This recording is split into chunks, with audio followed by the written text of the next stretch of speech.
It's remarkable that his nibs is being sued for defamation by that Syrian schoolboy Jamal Hijazi on the basis of apparently false allegations of his bullying of other pupils in the school. I didn't even know you could defame a schoolboy, a minor, somebody under 18 years of age.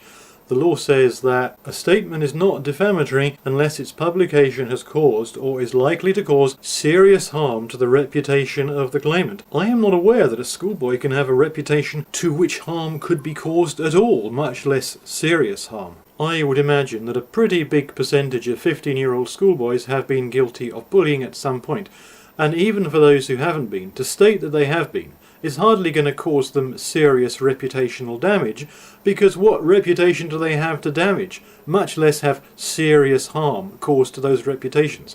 It seems a pretty impressive leap that this serious harm threshold of the 2013 Act could be crossed in these particular circumstances. Serious harm to a schoolboy's reputation. And yet, here we are.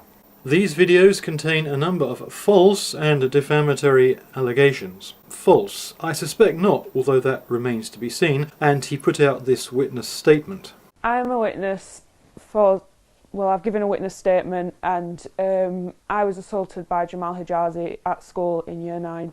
But even if the bullying accusation was false, which I'm in no position to judge, defamatory? I hardly think so. And there have been many such on the other side of the aisle which have never seen the right side of a defamation lawsuit.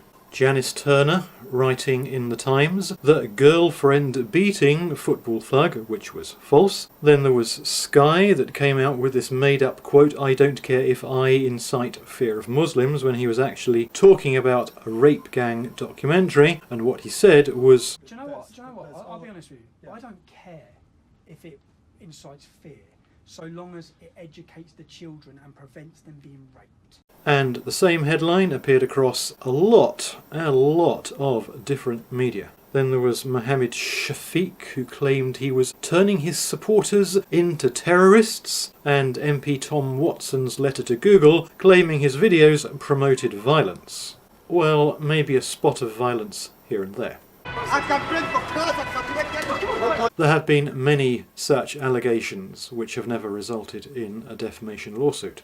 But call a 15-year-old schoolboy a bully and all hell breaks loose. I've done this in a video before. The reason I'm refreshing it now is because proceedings have been active, and Uncle Ezra was tweeting about it the other day from court. He's not been putting out particularly loud calls for money for whatever reason, but that's the donations page on his site on the Support Us tab if you want to step up to the pot. I have no idea how he's managing those massive lawyer fees. It's a simple credit debit card donation system.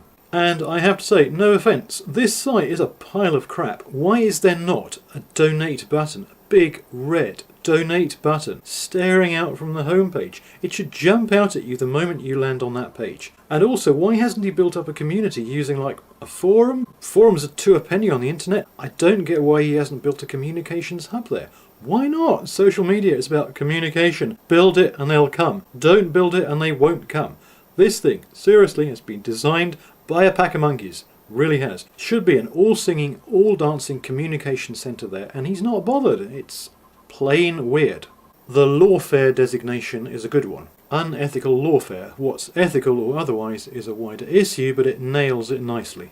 Keep someone in court, drain their resources, drain their time, drain their money, with a compliant, complicit media which is quite happy to post a whole load of lies, a few truths along the way, but a large helping of lies, as you saw from the stuff I put up earlier. And of course then there was this non-libelous thing, but hilarious nonetheless, you remember that, actually repudiated by the governor of Belmarsh himself. The actual governor repudiated that one in that Ross Kemp documentary. The media was totally silent when they knew this was fake. Total silence. So I'd at least think about putting a few pints of beer and packets of fags to one side and squirrel away the cash for the war chest, so to speak, as and when required, if you don't donate now. Because enough people putting up what are, individually speaking, relatively paltry amounts can make a huge difference in the overall scheme of things. as they do, of course, to those of us who invest our time in lending a hand. And I thank all of you who have encouraged me to keep going in that way, in the face of complete YouTube Google squashing. And may I have a little brief rant on that subject. I came across a channel the other day, a lifestyle blog, a nothing channel. I'm not going to name it so I can get a bit bitchy and catty and what the hell. A pretty much nothing channel with about 800 subscribers. So views per video, what, 500, 400, 300? Small amount of views, as you'd expect. 10,000, 12,000 out of nowhere. 20 times, 30 times the views. Why is that? Where did this sudden explosion in views come from? The channel had started uploading his content. Just straight downloading the videos and re-uploading them. The work of 10 minutes, 15 minutes, all of a sudden 20, 30 times the views. And that comes down to one thing and one thing only. YouTube recommendations. This channel, nothing. You search for keywords. For my videos, you will find nothing. Damn, it is frustrating. Okay, rant off. But I'm sure I've forgotten something. Oh yes. It was all bullshit. It is. And you didn't think I was going to miss out that one, did you?